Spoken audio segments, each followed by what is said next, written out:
it's not something that you get rewarded for instantly, but 30, 40, 50 years down the road, God said, I'm going to bless you for that. Remember that? No, I don't remember that. Please, I'm going to bless you for it anyway. And so that's the way God works. And even if we don't see the results here on this earth, when we get to heaven, we will see the results.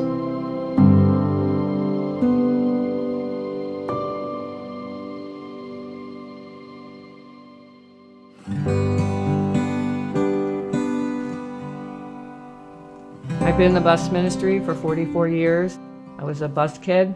Our home life was not good at all. We had always had the police there. There was always something going on. And I had a neighbor who took an interest in us. She invited me to church. I didn't know what church was, so I didn't go at first, but she was consistent, kept asking. And she said that we will have donuts on the bus Sunday. So I rode the bus for a donut. Been in the ministry ever since. I don't regret anything that happened growing up because it's taught me to love those kids. I know what they go through. I've been in the bus ministry now for 47 years. And I started as a runner, and I ran on that bus route. And then after I got my driver's license, about 16 years old, I drove for the first time. So I went from a runner to a driver, and then later on I became a bus captain. And then several years later, I became the bus director at Emmanuel Baptist Church.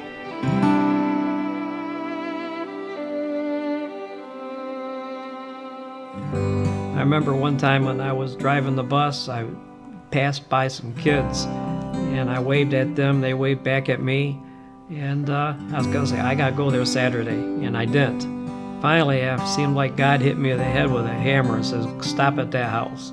So I turned around, went back to the house, and got out, and I told them who I was, and one of the kids yelled back at me, I know who you are. You drive that bus. I says, yes, I do.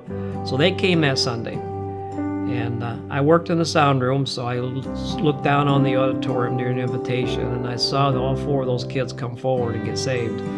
That following Saturday, I went by the house, and they were excited. They got saved, got baptized, and I said, you gonna come tomorrow? And they all said, yes, we'll be there tomorrow. And so that Sunday morning, I drove by, and the house didn't look right. There was some wood up on the windows, and I came back through, and I went back one way, then came back so I could stop at the right-hand side and pick them up. And I looked at the house, and it had been caught on fire. And later on, I got home, and I listened to the news where 4 children there died in that house fire. Someone told me, he said, you know what you did? I said, what's that? He said, you literally pulled those kids out of hell.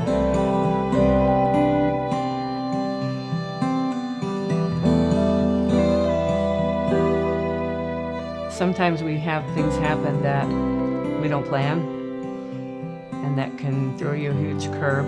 We recently had something very tragic happen that we lost someone very close to us. Devastating, and you just don't know how you're going to get up and go. But you have to know that God doesn't make mistakes, and that you keep going because that's the right thing to do.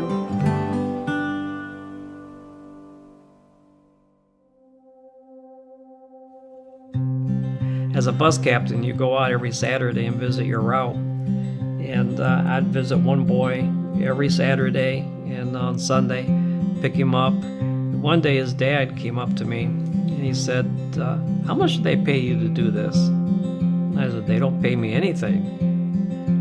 Well, that Sunday morning, the bus was pulled up, and the truck was running. There was a lot of commotion around the house. And I see the dad come out with a suit and tie on, and the mother come out all dressed up, and the older son, and the boy rides my bus. He got out all excited. He said, my dad's coming to church today. And he came to church that Sunday and got saved, and got involved in the church. And I don't think he missed a service from that time on. And just recently, I found out a little bit more about them. How when the two boys moved out, one of them moved to Houston, Texas, and the other was in Canton, Michigan.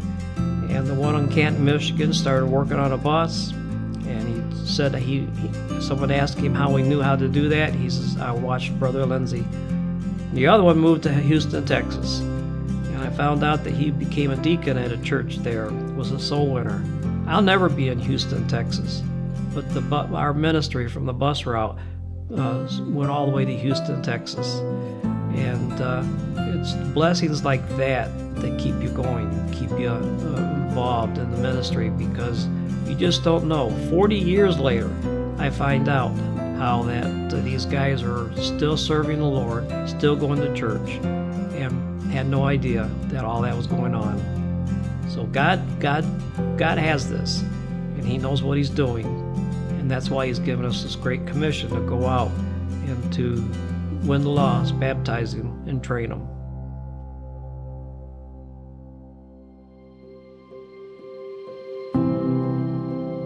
I just want to thank the Lord that He's given us the opportunity to serve Him in this capacity. It's not always been easy. I've had health issues, but for the most part, we've been healthy, and God's blessed us. But we're not going to be here forever. We need younger people to step in and say, I'm going to do my part to keep the bus ministry alive and thriving, because it's not something that you get rewarded for instantly, but 30, 40, 50 years down the road, God said, I'm going to bless you for that. Remember that? No, I don't remember that. Please, I'm going to bless you for it anyway. And so that's the way God works. And even if we don't see the results here on this earth, when we get to heaven, we will see the results. And we need young people to step up and say, I'm going to take over and do the job.